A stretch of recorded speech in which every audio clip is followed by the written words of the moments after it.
satisfactory, satisfactory, unsatisfactory, very unsatisfactory, yung one. No? So, random lang to, no? I just chose some. Okay? Mag-random lang tayo ng instrument kasi napakarami ito. Number one, of course, is do you support the mission vision of the university and faculty, college, institute, or your department? Several times, discuss ito ng iba't-iba nating speakers. When you are in Rome, you are in Rome. Kahit na ikaw ay taga-UP, bred in UP, no? Schooled in UP, or taga-Lasal dati, no? Etc. Iba ang kultura dito, iba ang mission vision. So, do you embrace it? Do you support it? Do you appreciate it? So, ayan ang mga criteria and indicators. Malinaw na malinaw yan. Records-based yan eh. Number 4. You will get a 1 automatically if you don't have an MA. Hindi na mag-iisip niya. No MA, 1. Pursuing an MA, may units, di ba? O, kaya kung gusto nyo maka-2, mag-enroll na kayo agad. Possesses an MA, 3 na, ibibigay sa inyo nun, satisfactory. Possesses a PhD, perfect. So, therefore, for the MA holders, hanggang 3 lang kayo, kailangan may PhD na dito, you automatically get a 4. Pag sa in-release na result sa inyo, 3, you have the right to question. Okay? Baka naman din yung binigyan TOR kasi nyo. Alright. Ha? Okay. So, record-based yan. Hindi pwede manghula. Attendance in university activities such as school opening rites. You are invited on July 7, right? So, instead of July 14, okay, we will have our opening mass, okay, on July 7. Naka-academic gown. Walang cap, ha? Baka naman pagdating nyo, may cap kayo, madaig pa nyo kami. Okay? Alright. Naka-academic gown din sila. Yes, lahat ng faculty members. At 9 o'clock? 9 o'clock. Okay. 9 o'clock, UST Chapel. Ang high school, nag-start na kayo, you ask your principal. I just don't know about it. Pero may pasok kayo nun, di ba? Pasok muna din. Pero mag-suspend ng klase. Okay. So I don't know. It's the sections memo about attendance. Okay. Yan o. Mga atinan nyo. Naka-chart yan. Naka-chart yan. Sinecheck ang attendance nyo. Kung minsan hindi nyo alam. Na-checkan na palang attendance nyo. Ay, halimbawa, question. Naroon ako eh. So make yourself visible. Ma'am, present.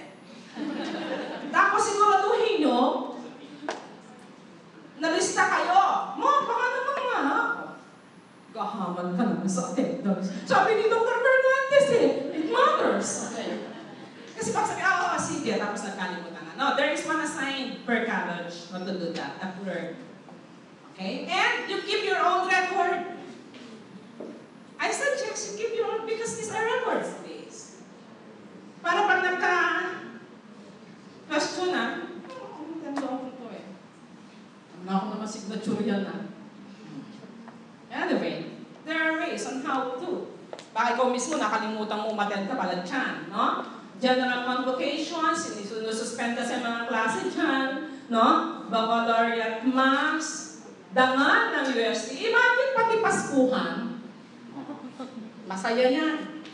Okay, so there are serious occasions that we have to be very formal, and there are occasions that we really have to enjoy and shout with joy. Lalo na yung mga baccalaureate mass na yan, no? Finally, no? Tapos na, nakapagpa-graduate tayo, etc. Iba pa ang attendance sa college. Yung isa, attendance in university functions. When the university suspends classes, that your attendance is a must. Kailan pa naman kayo nakakita ng instruction na may attendance is a must na nga, tatanong niyo, kailangan ba mag-attend? Well, nakita niyo, attendance is a should. Okay? Alright. Kaya must din, no? Don't ask. Okay. Iba yan kesa dito.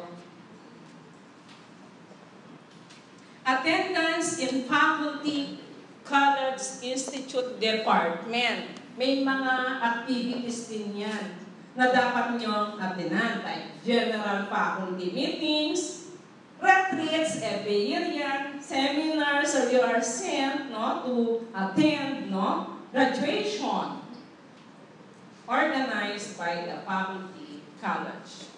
You have to make yourself visible. There is a problem among part-timers, and it was raised during that time we were revising the instrument. Kaya may nota bene kami doon. We understand that part-timers have commitments outside, and sometimes nagkakaroon ng conflict.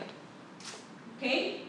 And nagkakaroon ng dilemma sa bawat attend and so on. So, may nota bene kami na no rating lower than 2 for part-time faculty members. Part-time lecturer with commitments outside. For part-time law MA, and you were given 24 units, aba naman ay mag-a-attend kayo kasi may 24 units kayo dito. Or, kung busy naman kayo sa research nyo, sa company nyo, sa pag-aaral nyo, kaya mga 12 units lang ang binuhan nyo, ma'am, defense ko ngayon.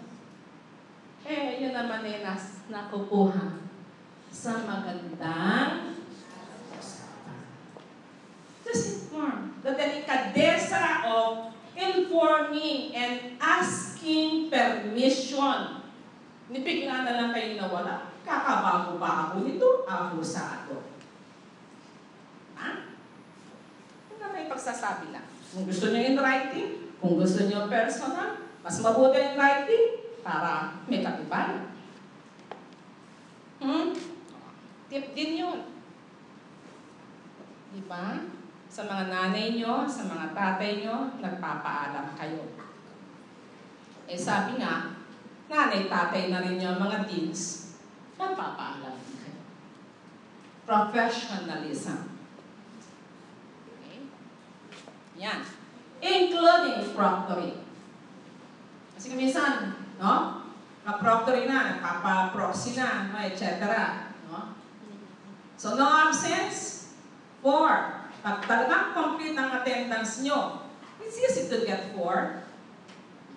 Mayroon niyang formula na sinusunod, ang team provided by the Academic Affairs Office in computing. So, we also provide them the rating. Kasi sinabit sa amin. Tardiness. Yan. Number of times late is from 1 to 4. Okay? Jot down nyo na. Baka palagi kayong nalilate. Bawal. Kung gusto nyo maka-4, perfect. Kung paminsan-minsan, hanggang 4, gusto nyo 3 lang.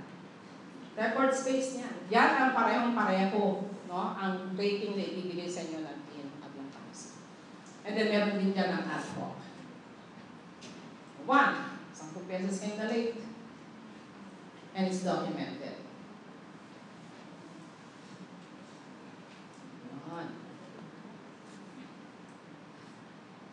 May deadline yan.